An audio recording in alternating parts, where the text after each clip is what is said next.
Hi, I'm Billy Bones, and I'm here to tell you stories. Strange stories that make you think. Some of these stories are a little bit weird, a bit strange, and not what you'd expect. But they're here to entertain, and in some cases to educate you, because the stories are maybe true or maybe not. Anyway, that's for you to decide yourself. So, the first story that I want to tell you comes in the form of a letter. A letter. Strange but true. Or is it? Who knows? So, this first story that I want to share with you is called Prisoner 2222. The story starts as a letter heading to the Honourable John Macready, Chairman of the State Parole Commission. Dear Sir, because of the insistence of the press, I feel the time has come to issue a complete statement in regard to the application of Walter Fredders, known as Prisoner 2222, for a parole. At the same time, the Governor is studying the possibility of giving this man a complete pardon. The Examining Commission has authorized me to inform you that we feel it best that all facts be given to the public. We are well aware that most people will not believe the strange events involved in this case. We can understand this attitude because every member of the Examining Commission, including myself, were of the same opinion. Briefly, it just could not be. But since it is the best we can do, all we can do is to live with the facts. We need not discuss the crime of which Walter Fredders was found guilty by a competent court and jury and sentenced to a term of not less than 30 years, nor more than 35. At the time he entered the state prison, his education had not passed beyond the 6th grade of elementary school. His IQ, as tested by the prison psychologist, was found to be 73. His physical condition was excellent. The task assigned him was to bale the bundles of scrap paper sent out of the prison. On January the 12th of this present year, at exactly 5 minutes after 9, he collapsed. He was taken to the prison hospital and was in a coma for 3 weeks. When he regained consciousness, he at once demanded to know why he was in hospital, especially since he had an appointment at the State University with several members of the UN. He informed us that he was Professor Robert Melly. I need not tell you that Professor Melly was the greatest linguist in this country, with his speciality being the Far Eastern languages. On January 12th of this present year, at exactly 5 minutes after 9, Professor Melly died of a heart attack. His sister, Mrs. Marie Donnelly, has testified that her brother repeatedly stated that should he die, he would bequeath his brilliant brain to someone who needed a second chance at life. She has informed us that, until the present event was brought to her attention, she always thought this is to be part of her brother's sly humour. Mrs. Marie Donnelly spoke to prisoner 222 3 times in our presence. She asked him questions of an intimate nature, and he gave her the correct answers. She is convinced that her brother did exactly what he promised. His brain is now in the body of Walter Fredis. Dr. Mizu Eke had 2 long conversations with the prisoner in Japanese. Then he wrote a short note in Japanese which the prisoner read aloud and translated. Dr. Hugh Wang did the same in Mandarin. In addition, he talked about the ancient Chinese classics with the prisoner. 8 other linguists came, and each was convinced that Walter Fredis somehow was the greatest specialist in his field. It is the somehow that bothered us all.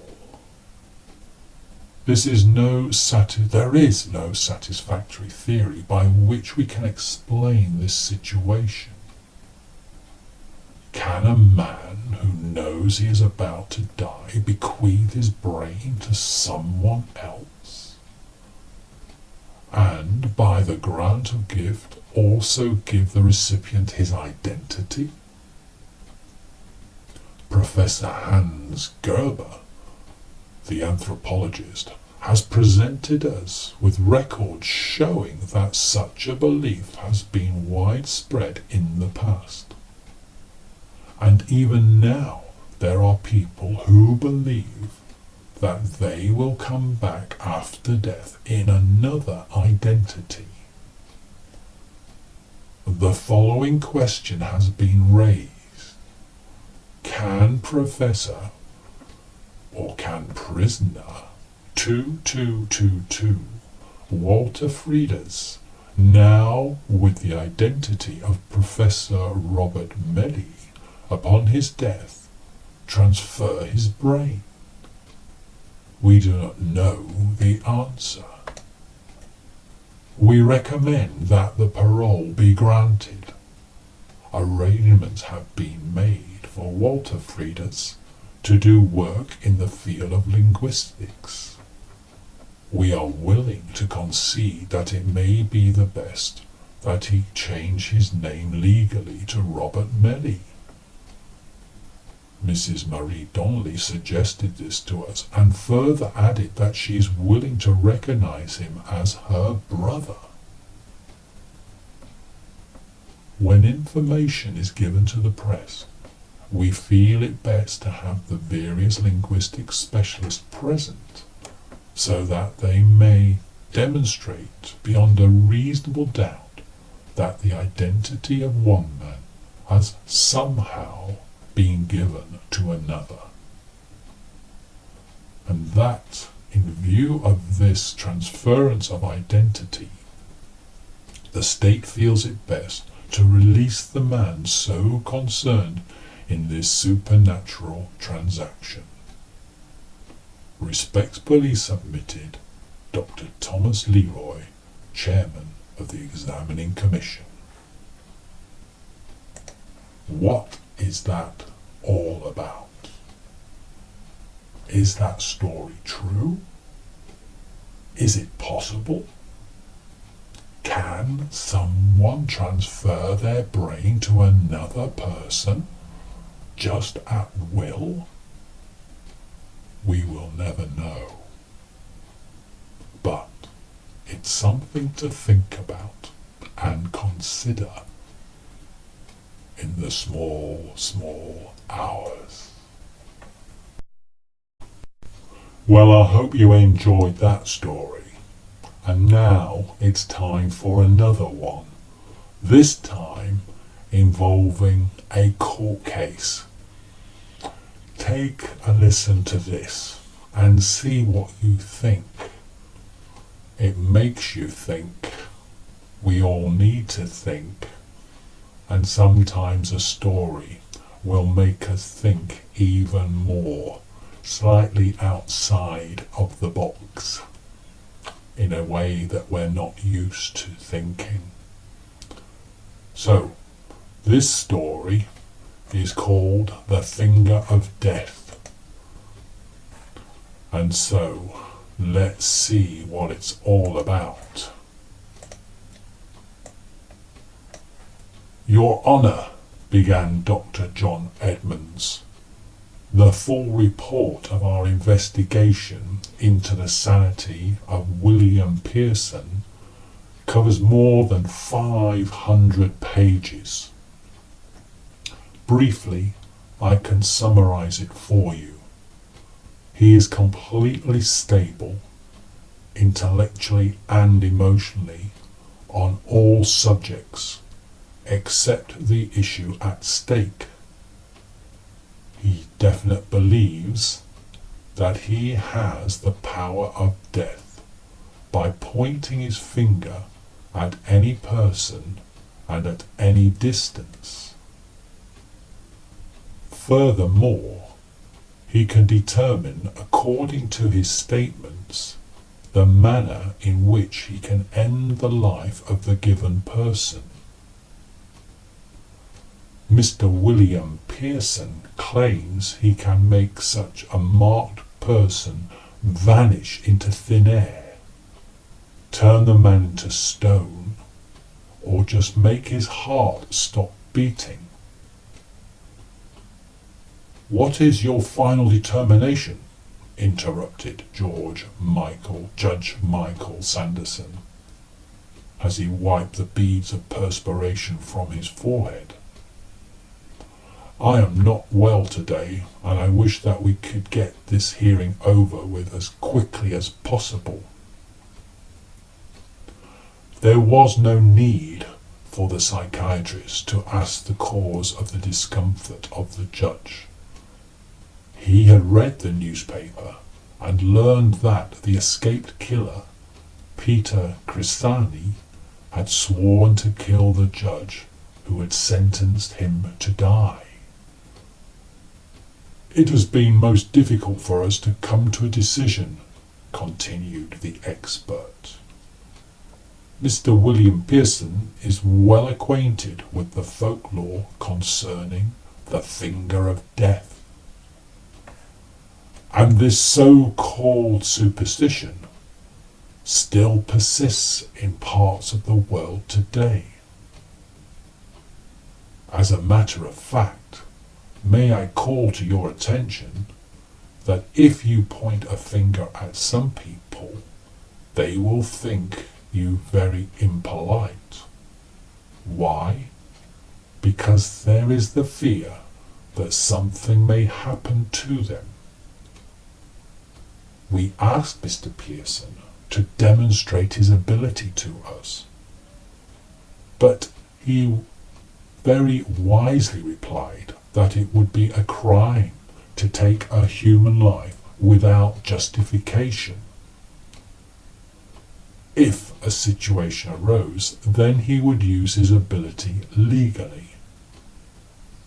Fine, snapped back His Honour. I address these words to him in this court. If the killer and his gang come into this court to try to kill me, I empower him to take any action suitable. turn them into stone. The middle-aged man, who was the subject of the sanity hearing, heard those words. A slight smile appeared on his face. "If that situation arose, Your Honour," he said, "rest assured I would turn them into stone. I am completely sane. My research work has merely uncovered a secret of life and death that was lost some 300 years ago. You understand that I can wipe out an entire army or an entire city. So with my secret, I can give the world an era of peace, at least as long as I live." Suddenly, 5 men arose from their seats in the court, and 2 of them took from under their coats machine guns. "So, you think that crazy guy can save your life?" snarled the voice of Peter Grisani. "It's me, Judge. But with the makeup on my face, nobody even recognized me when I came in here with my boys. We got everybody covered in this place. Before I give you the works, I think I want a little fun. So you there, you crazy guy, go ahead and change me into stone. Make my boys vanish into thin air. Because if you don't, then I'm going to give you a dose of hot lead." "You really leave me no choice," sighed Mr. Pearson. "On the other hand, I must be sensible enough to grasp the splendid opportunity that you presented to me, so that I can legitimately demonstrate my power. See this index finger on my right hand. It is pointed at you. 1, 2, 3. And before the eyes of the people assembled in that courtroom, the man who had made the challenge was turned into stone. One of his boys shouted at the top of his voice, "Get out of here. He can make us vanish." But it was too late.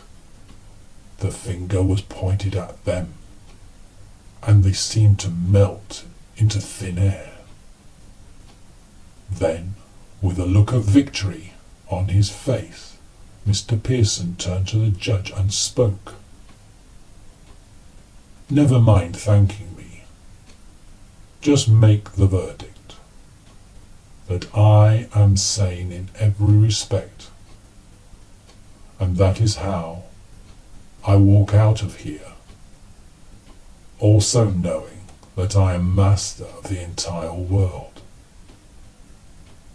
"Case dismissed," said the judge, with a tremble in his voice. "Sanity established beyond a reasonable doubt." What a powerful story. Do we have that power?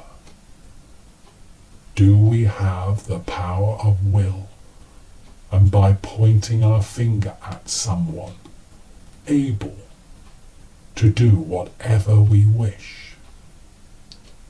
As the story said, there are many cultures that do believe this to be true. And maybe this happens in places. The power of the mind is unlimited. There is so much that we do not know about the power of the mind. So be careful what you think, and what you believe, and what you desire, because it can become true. But if we have any degree of this type of power, this means that we can do a lot of good.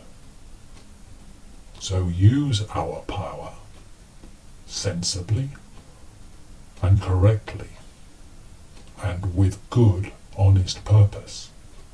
That way we can help many, many people and ultimately help ourselves. So, take this story away, keep it in mind, and use your thoughts wisely. See you again for some more strange but interesting stories. Bye.